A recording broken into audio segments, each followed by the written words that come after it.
The business of life insurance. This course deals with life insurance as it relates to the personal insurance needs of individuals, families, businesses and other organizations. The basic concept of life insurance is that it provides economic security for those selected by the insured to receive the survivor benefits.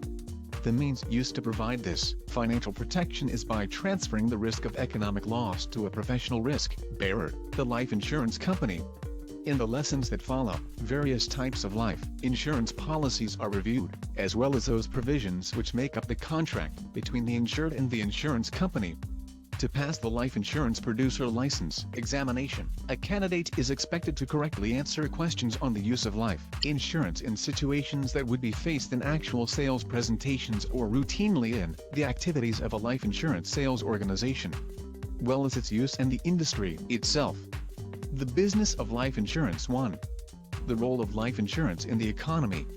Life insurance has been for many years the lifeblood of much of our country's economic growth. To study and understand persona life insurance and related coverages will give you a better understanding of its financial impact on both citizens and commerce.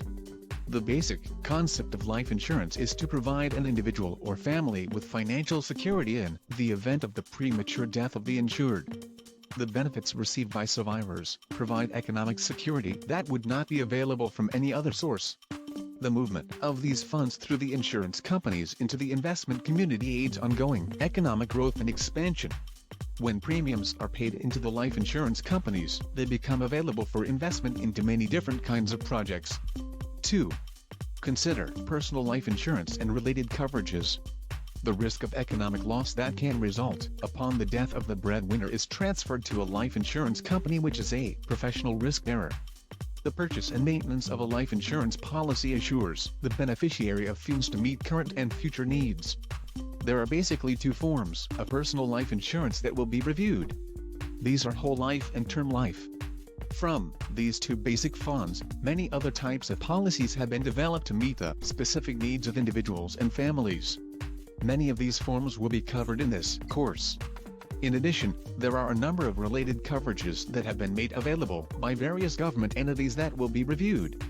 When developing a life insurance program for a client, the life insurance producer must take into account personal insurance policies purchased by the insured, any group life insurance that is available from an employer, and any life insurance type benefit that will be available from some government unit. 3. Review the history of life insurance. The life insurance contract is a method by which an individual can join with others to provide life insurance companies with funds that are invested and that will later be paid out in death claims. This practice is known as sharing the risk, and the amount of premium charged each individual is based on historical data collected by the insurance company. It has been reported that an early form of life insurance existed with the Roman legions hundreds of years ago. As they went into battle, a group of soldiers would each leave a coin in a jar, and if one were killed, the coins would be sent to his family.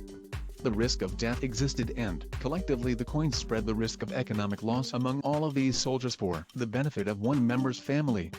The early form of life insurance in the European countries were burial programs undertaken by the guilds for their members. This led to the burial societies, where fees were set aside to provide a proper funeral for members of a society. This practice continues today in many countries. Life insurance as we know it was first reported in England during the early 1700s. It later came to the colonies as this country was being settled and was established here by the 1800s. The major growth of life insurance as a method to fund an estate for the beneficiaries of the deceased followed World War I. Today, life insurance is used to pay final expenses, fund schooling, and build an estate. 4. Life insurance as a financial institution. The life insurance industry provides financial support to our economy in three ways. First, it is a major employer. Second, it provides long-term financing for many types of projects including real estate and leasing. Third, it provides a source of funds to 5. Support the survivors of deceased policyholders. Hundreds of thousands of individuals are employed by the life insurance industry or make their livelihood by some related business or occupation. Billions of dollars in premiums have been entrusted to the life insurance industry, which in turn invests those dollars into the economy. Industry and commerce rely upon this source of funds for their economic growth and stability.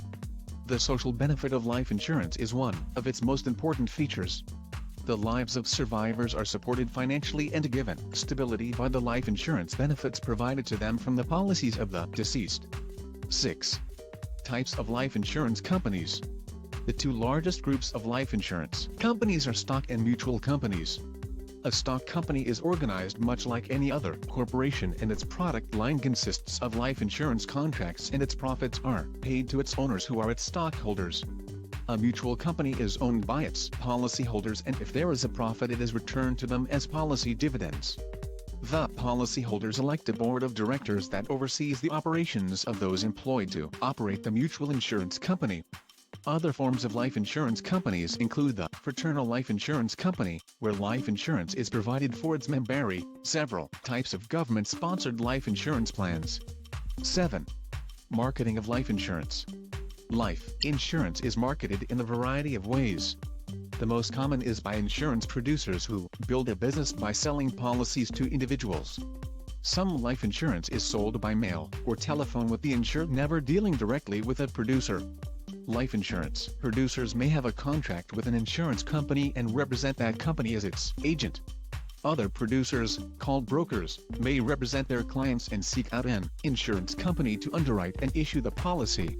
Some life insurance producers may be employees of the life insurance company, while others may not be employees, but are under contract to write insurance only for one company. Both of these are called exclusive agents. When life insurance is sold by mail or by telephone, it is called direct marketing. The applicant insured never meets the agent face-to-face. 8. Regulation and licensing of the insurance industry.